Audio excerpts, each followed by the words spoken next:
little emotional movie, man. But compared to Toy Story 3 and 2 and 1, even Toy Story 3, I truly believe that was probably the most emotional film when they almost died and they was about to get like pretty much obliterated from the fire, man, and until the crone and they saved them and everyone started clapping at the end.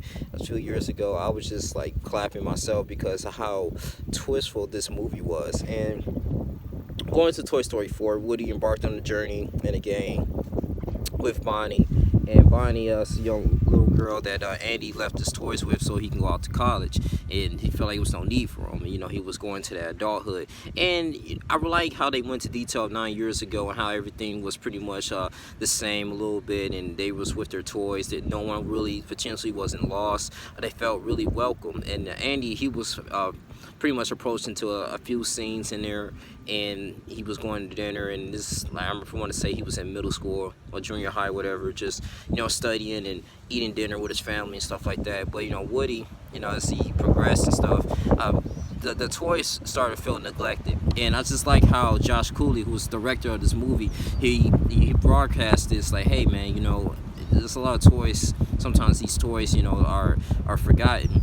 And, you know, Woody, he wasn't chosen with Bonnie. And it was kind of hard for him to develop a relationship with Bonnie because he was comparing it to Andy and how Andy used to always choose him. And they was going everywhere, different places. And him and Buzz Lightyear used to be best pals. And that chemistry was just always there. And so as the movie progressed, Bonnie didn't want to go to kindergarten because it was just sad. She was really deeply connected with her toy. So she went to kindergarten, right? And she created this toy named Sporky, or Forky, you want to say. And, you know, and Woody helped her out a little bit. He snuck in there and just, you know, to boost her self-esteem. And she'd been really creative with the arts and craft. And Forky was a little hilarious, man. I don't know if I'm sipping the rosé or anything, but like, I was just looking like, man, Forky, he got the little arms, still the red arms. He was like, oh man, I'm trash, like, because he was coming from trash. Like, nobody's like, are you serious? Like, the way I'm created, you mean to tell me that I'm part of a toy? I'm affiliated with toys. So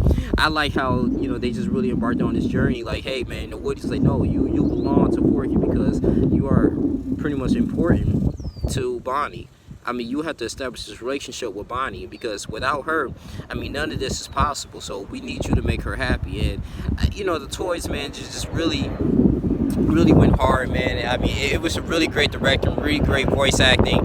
And they ran into Gabby, one of this old antique store. Now, Gabby, for the most part, man, she always wanted to be welcome. She was a lost toy, and she used it upon herself, like, hey, to get these bodyguards and to get someone that she can use for her voice box because she felt like, you know, without her having a voice box where able to talk or have some type of human interaction, that she was unworthy. And I like how the movie went into detail on that, you know, despite that, you know, the things that you feel like you was missing and you have it really doesn't fully satisfy you, because if you really watch the movie and you really understand it, those who watch Toy Story 4, that she successfully had the voice box from Woody into her, and she wasn't picked up from a young lady or anybody, and she was pretty much abandoned, and now she was isolated in her thoughts and just pretty much just had an ideal mind that whoever she comes across, she's going to establish a bad relationship and just use them so she can feel satisfied and feel worthy. And it's sort of like how human beings are. Like, you know, we really want to feel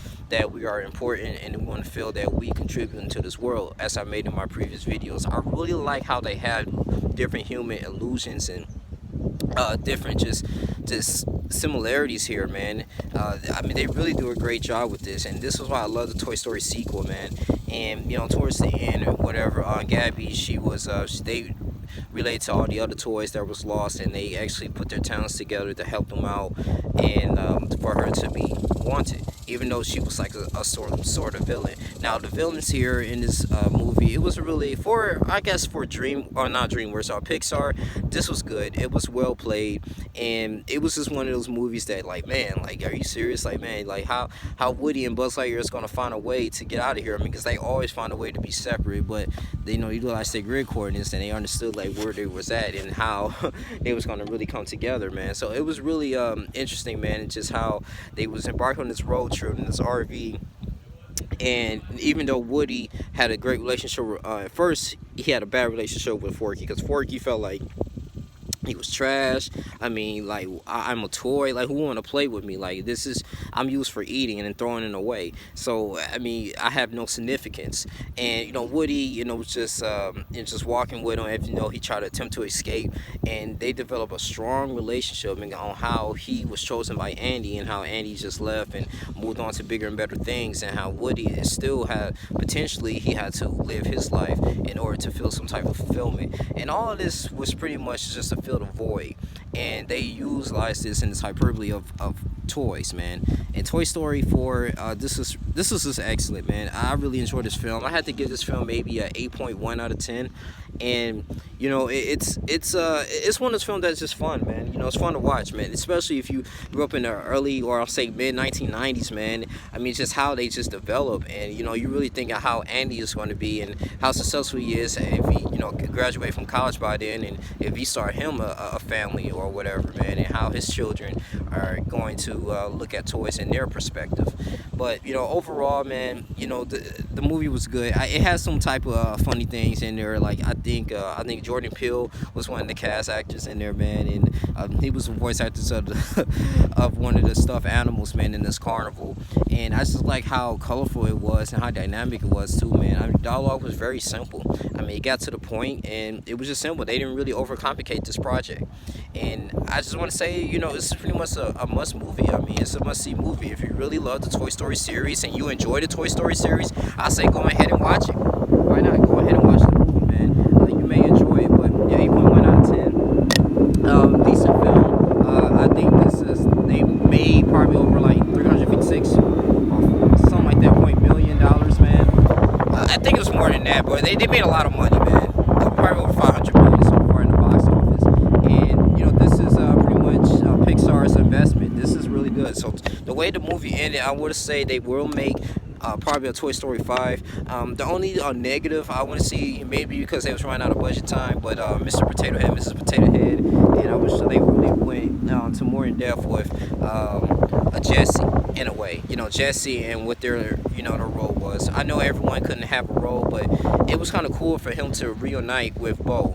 Bo Meek, and understand about the sheep and how they were really good as well, man. So pretty much it brought like a lot of personalities in there. How Bo Sheep, they actually reminisce their old days with Andy, and these are pretty much the dynamic and the dialogue of a film that need to be said, man. I just really like how they have human interactions, human relations, man. Just pretty much discussing like how they came so far, and now what's the next step in their mission.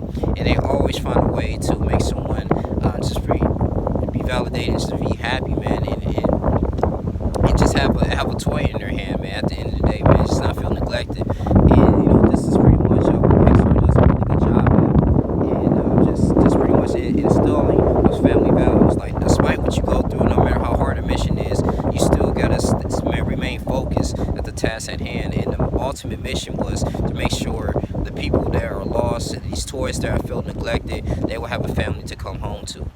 So I really like how Toy Story 4 really brought that out. But that's really all I have to say, man. I'm not gonna try this video too long. You guys continue to like, comment, subscribe. Did you like the movie? Did you hate the movie? This is just pretty much my personal opinion about the movie, and I just want to see how you guys think about it, man. Thank you for subscribing to this channel. I appreciate you guys. Till next time, I'm out. Deuces.